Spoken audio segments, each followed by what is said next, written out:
Cilat janë gjosat që Vjosa Osmani të marrë një dritë gjelbërt nga lëvizja vetëvendosje, marrë parasysh që deri më tani nuk ka pas një qëndrim të prerë të vetëvendosjes për Osmanin, ka pas deputet, aktivist, cilët kanë shprehur mendimet e tyre, por që nuk mund të mirën si ndoshta qëndrimi i vetëvendosjes. Unë mendoj që zonja Osmani nuk do të zgjidhet, unë shpresoj që ajo nuk do të zgjidhet. Ajo pas asaj interviste saj të famshme për atë televizion shqiptar, mendoj që është vetë përjashtuar.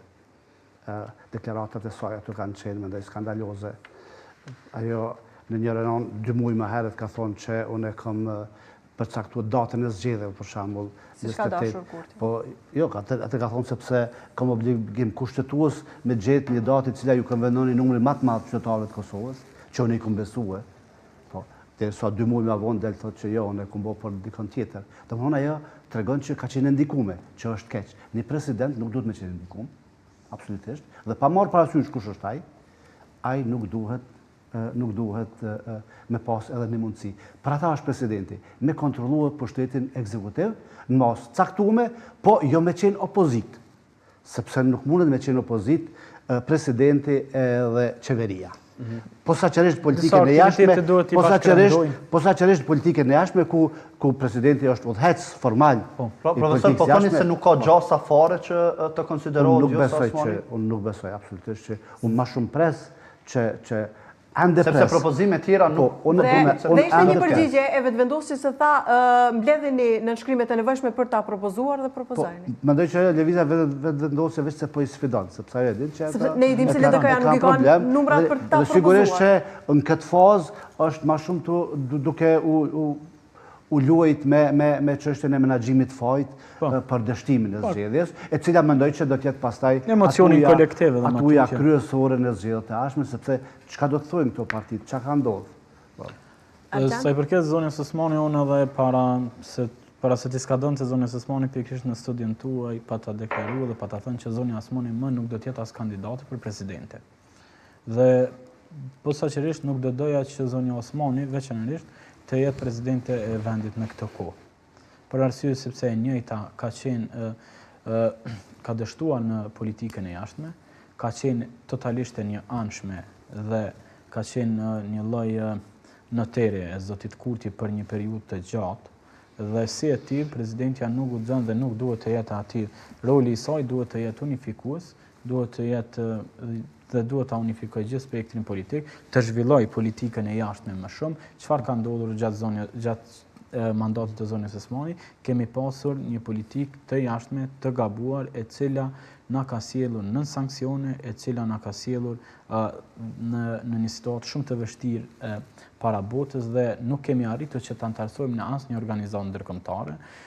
Nuk ka pasur bashkërendim me Ministrinë e Punëve të Jashtme gjatë mandatit të zonjës Osmani për arsye personale dhe inateve personale që i ka pasur me zonjën Ngarvalla, dhe si e tillë konsideroj që nuk duhet madje të vi as në shprehje më që të jetë as kandidate për presidente.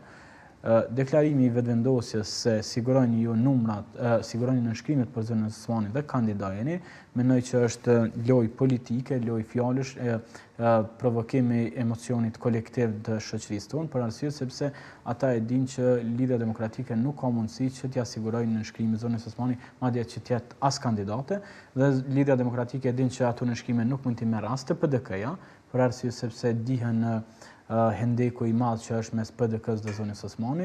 Prandaj konsideroj që zonja Osmani as nuk do të vijë në shprehje si kandidate zyrtare për presidente. Megjithatë, a e dëmton profesor lëvizjen vetëvendosje në rast se LDK-ja dëshiron që ta propozojë dhe vetëvendosja nuk i jep nënshkrimet për të propozuar Osmani, sepse të njëjtit akoma vazhdon të deklarojnë se ne i kemi dhënë votat tona, por nuk kemi pasur përkraje as nga LDK-ja as nga PDK-ja për Osmanin.